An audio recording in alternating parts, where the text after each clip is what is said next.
আমরা রূপ নিয়ে বড়াই করি, আমরা একবারও চিন্তা করি না এই রূপটা কে দিয়েছে, বা কিভাবে পাইলাম, বা কি দিয়ে তৈরি হয়েছে। একবার চিন্তা করছেন? চিন্তা করেন নাই। একটু ভাবেন, তাহলে অটোমেটিক চলে আসবে। এই যে দেখতেছেন আমার গালটা, দেখতেছেন অনেক সুন্দর। আপনি ভাবছেন কি দিয়ে তৈরি হয়েছে? সম্পূর্ণ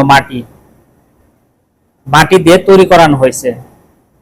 আপনি বাজারে যান বা গ্রাম অঞ্চলে গেলে দেখা যায় যারা মাটি দিয়ে জিনিসপত্র বানায়, দেখবেন ভাড়া করে নিয়ে বাড়ি বাড়ি যায় বিক্রি করে।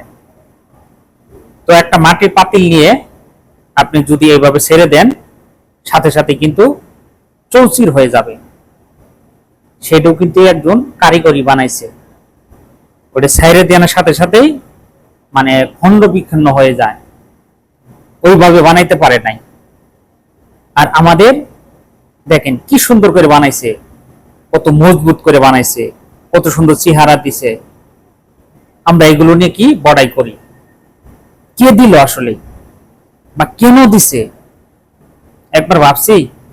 একবার ভাবি নাই। এই হাতটা দেখেন কত শক্তিশালী। এই হাতটা কিন্তু আল্লাহ তাআলা দিছে। পা দিছে, কিসের জন্য দিছে? শুধু একমাত্র আল্লাহ তাআলার ইবাদত করার জন্য দিছে। কিন্তু এগুলো আমরা কিসের জন্য ব্যয় করতেছি?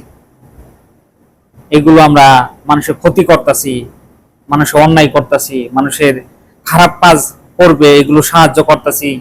যে হাত দিছে, যে পা দিছে, এগুলোতে আমাদের খারাপ কাজ হইতেছে।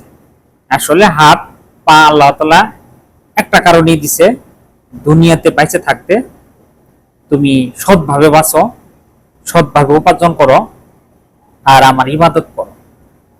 এটি হলো মূলত আল্লাহ তাআলার উদ্দেশ্য। কিন্তু আমরা সবকিছু ভুলে যায় এই হাতকে খারাপ কাজে লাগাইতেছি, পা খারাপ কাজে আমরা অগ্রসর হয়ে মানুষকে হেল্প করতেছি, খারাপ কাজে, কিন্তু ভালো কাজে না। আসলে ভালো কাজের জন্য দিছে এগুলো।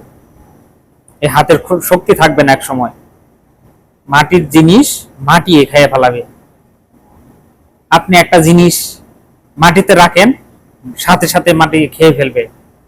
কিন্তু আপনি মাটিতে শুয়ে থাকেন, আপনাকে মাটি খাইতেছে না। কখন খাবে? যখন আপনি এই ভিতরে যে নিঃশ্বাস নামক একটা জিনিস আছে, আত্মা, সোল,